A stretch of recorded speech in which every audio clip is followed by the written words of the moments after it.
I can't believe it. Like, I mean, like, I stopped eating any like shitty food, just healthy. And Subway, yes, it's shit, and I know they put shit in it, but it's still the healthiest out of all of the fast food. And I actually really love it, mostly because of the jalapenos, which are like extra spicy. I eat them like chips. But today I asked them to add to my chicken teriyaki sweet onion sauce. And the girl was just like, we don't have any. And then added, they don't have it at all anymore. I don't know if this is worldwide, but at least Germany, Subway, they removed the most successful sauce at Subway, which is kind of nuts. It's funny to see how stupid people can be and how they fuck up their own business in a way like this. I mean, I understand if they have to cut costs and maybe like exchange something in the sauce or maybe raising the price by 5 cents, but like removing the best selling thing off your menu is just stupid. Anyways. This channel is not about Subway sandwiches, it's just something that made me a little angry and I really don't get it. And even the girl working there was like, we don't know what the fuck they were thinking. So let me finish off this, roll the intro, and then to the studio making music for this entire Sunday. Like nothing will distract me except for this, just making music. It's too dangerous to give up. In my mind they'll stay.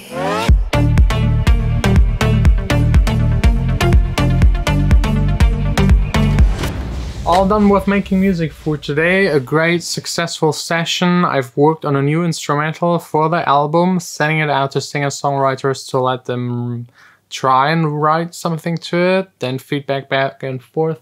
I hope I will have something ready within a month, because the instrumental is like 100% finished. Just need the vocal, then maybe some adjustments and another finished one. I'm now at 10 to 12 like completely finished songs for the album. Again, it will probably not be released as an album, just like step by step. The first single will be out on the 1st of November, this Friday. I'm really excited and I can't wait to share this one with you in full. It's called Secrets with Salvo and it's going to be amazing, hopefully. Like I really believe in this song. But since I spent the entire day just working, really concentrated and not filming, because as you know, like music is still like the main priority, I think we should just stick to a Q&A for today. Haven't done one in a while and there are always so many great questions. So let's try and answer them.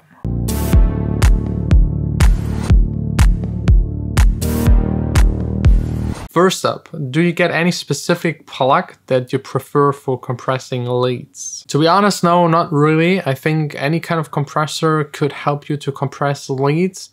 I actually don't compress lead sounds that much because they usually come out of a synthesizer that is like, it's digital, it's all already even. If you compress a vocal that is like human and not really consistent, you really need a lot of compression. But for synthesizer sounds, compression, maybe to give it a certain style due to using a vintage compressor, but actually to compress it, to make it more dense, it's not really needed. So if you don't know what you're doing, I would just not compress your leads. Can I work at your studio at Saturday? I need a job.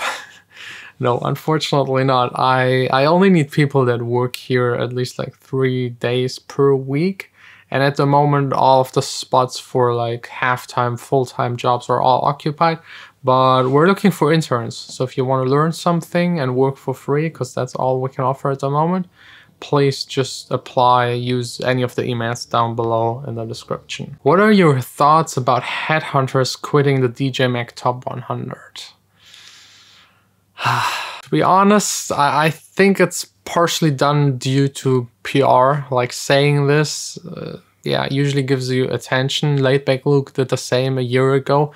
And I think these artists are also fed up with it because it's for them so hard to compete and stay in there. And they also spend a lot of money to stay in there. And eventually they just don't want to compete anymore because it's anyways just bullshit. So I personally think if someone didn't want to compete anymore, then they should just stop doing it. Making it public right after the voting is more really for PR. And I'm really waiting for someone to kill the DJ Mag Top 100 by reaching spot number 1, going on stage and publicly saying, I'm not taking this prize because this entire list is just fake and bullshit. But this will never happen. you would throw away so much money, so many gigs that will follow after you reaching spot number 1.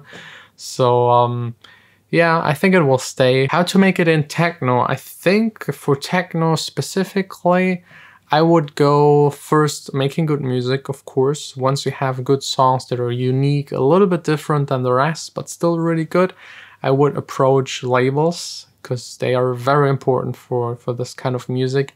The way of doing it yourself is a lot harder for underground music. You need to be part of a group, and a label is that group. You have to wear cool stuff, that's really important. Your social media has to look cool and underground, and no pop songs in your past releases. That's really a no. There is no way. You need a new alias if you have any kind of pop music back in your catalog. And then maybe getting like the owner of the label, or if it's run by an artist, to support you, play your stuff, send it out to other big DJs, make sure to film whenever they play your song, and then every 2 months the latest release a song on Beatport and trying to get in the charts. Build up a fan base, make sure that they buy your song.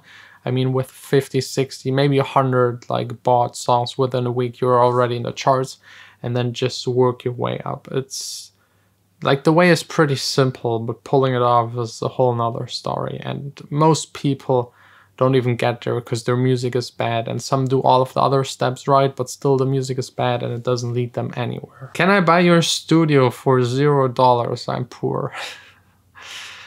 Yeah. How do you promote secrets before and after the release? Before the release, not that much. It's mostly here on the vlog, then like small snippets on social media. But the promotion before the release is usually leading nowhere because no one can click on it, listen to it, and you getting paid. So we focus all of the promotion on the release day and the following weeks. Everything we do up front is pitching to Spotify, pitching to private playlists, pitching it to YouTube channels, pitching it to other artists, this kind of stuff. What kind of distributor would you recommend? It really depends on your label. It really depends on what you're doing. If it's just you releasing music, then you could go with DistroKid, CD Baby, on all this kind of stuff. But keep in mind, they don't do anything for you. They just make sure your song is in that store. They don't promote it. And I even know from a friend that works for them that if you release with DistroKid, the chances of you getting Spotify playlist is a lot less, because they don't like working with them because they get so much shit by them. Because everyone can release there. There's no one saying no to whatever you upload there. I could fart into the mic and upload it via DistroKid. So I would recommend you to get a better distributor, a bigger one, a serious one for labels. But this also includes that you actually own a label. So you have to register a label, get an ISRC code, and all this kind of stuff, which is really annoying. There is like one more thing that I started like more than a year ago called sineUP. It's basically the same as DistroKid and all this kind of stuff, but it's through my label. So it's a real label. You can release there. You have to pay $60 to get your song out there for 10 years, but all of the money your song makes is 100% yours. And you still have the benefits from releasing through a real label. And we try to promote it as much as possible. Of course, depending on the song, if it's not that good, there is not much we can do. But if it's good, we'll pitch it directly to Spotify, Apple Music through our contacts. So if you're interested in that, the first link in the description, just hit us up. And you have to apply actually, because we're not taking every single song. But if your song gets accepted, we'll let you know about the details, send your contract. So it's like in between of having like a real label deal and having your own. And the best thing is you can keep all of the money and we take care of the rest. In my track, I have a short BPM drop before the beat drop. Will that create hype and tension or just get people out of the groove? It will get people just out of the groove. I wouldn't play around with the BPM in a song ever. Maybe if it's like experimental kind of stuff, but if it's made for the dance floor, follow the rules of the dance floor. And don't make everyone like freak out because the BPM is changing. Why do you use a mouse instead of a trackpad? Not a criticism, just curious. But I'm actually not using a mouse, I'm using a trackpad. But I'm using the trackpad because I'm so used from the laptop to it. And it's somehow better for my wrist because I'm not resting the entire time on the wrist, just moving the finger. And with the mouse, sometimes you reach the end, have to pick it up and again. So with the trackpad, I don't know. I just feel more comfortable, but that's for everyone themselves to decide. Do you think EDM is dying out? Oh God, a lot of people ask me that, but I don't think so. It will transform, and it's transforming already for the past 30 years from acid techno, house, tech house, techno, deep house, progressive house, big room. Like it will stay. Like electronic dance music, like music that is made electronically for dancing, this will stay, but it will change, and I don't know if it will get any bigger than it is right now, and it's fusing more with pop. So I wouldn't worry about it. If you can produce good music, you'll be able to produce in 10, 20 years from now. It's just maybe a little different. How often to release music when you want to go independent without a label? I would say every 1 to 2 months. I think 2 months is fine if you have strong songs and promote it properly. Every month is a little too much. Every 1.5 to 2. How to set the vocal to instrumental ratio, the mix between the vocal and the instrumental. I think that's pretty easy. You just listen. Just listen to what you're mixing. And if the vocal is too loud, just lower it by 1 or 2 dB. If it's too quiet, raise it. If it's the right volume and you still can't hear it, then it's usually other elements in the mix masking it.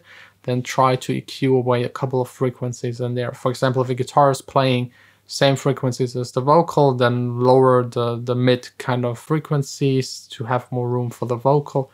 It's simple stuff. Anyways, I think that's it. I will try to work maybe on one more song, like 1 or 2 more hours, and then just back home, get some sleep. Tomorrow back here in the studio for another full vlog episode sharing my daily life as a DJ and producer. Thanks a lot for watching. Sine.